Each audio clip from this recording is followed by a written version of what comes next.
say, you know, my daughter was a very physical child, and she used to like to beat me up and make me bleed. Later, when she was a teenager, I bled financially, but anyway, this was literal blood in her childhood. And so we were having a ruffle and tumble one day, and she was chasing me through the house. I tried to escape her and set up an ambush. So I ran down the one-way hallway toward the bedrooms. I turned the corner into her room, thinking I had escaped her observation, but I was wrong. She saw me around that corner.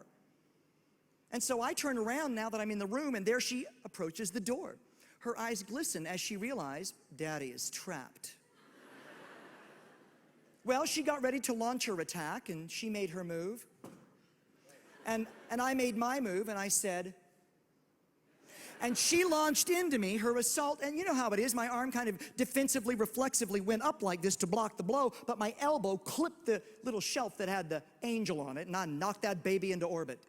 Time sort of stood still as the angel teetered back and forth on the edge of the ledge, and then it lost the fight with gravity, and it began to tumble through space, and my daughter and I tried to intercept it. No!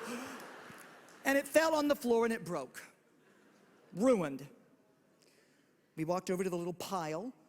My daughter looked down at it and looked up at me and she said, "You killed her." I said, honey, I'm a modern father. I said, honey, Daddy has a credit card. Daddy will buy you another one. And she said, but I love this one. And then she said, fix it. I said, okay. So I got some cardboard and I put the broken pieces on it, and I took the angel to the dining room table to get the super glue to mend it. My daughter following behind me dressed in black, a shawl on her head, beating her breast. I tell people I do not know where she gets her dramatic flair. Anyway,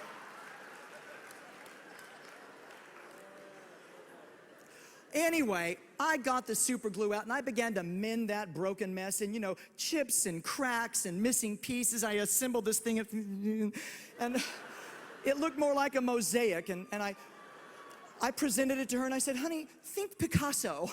And I gave her the angel, and I felt badly. I did. I said, honey, I broke it. I'm sorry.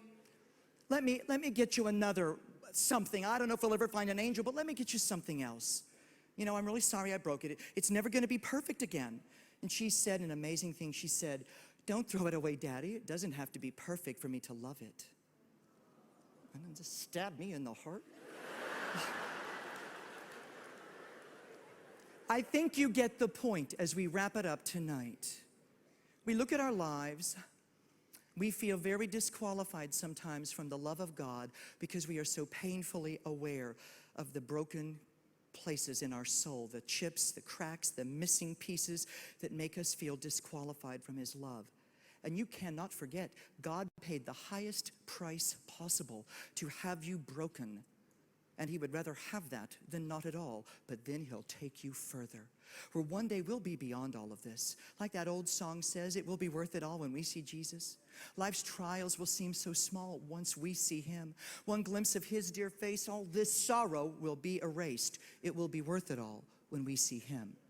And that's what I want to leave you with tonight, in the hope that it will encourage you to not quit, to get up, and to run to the one who gives you your value. Amen? God bless you. Thank you.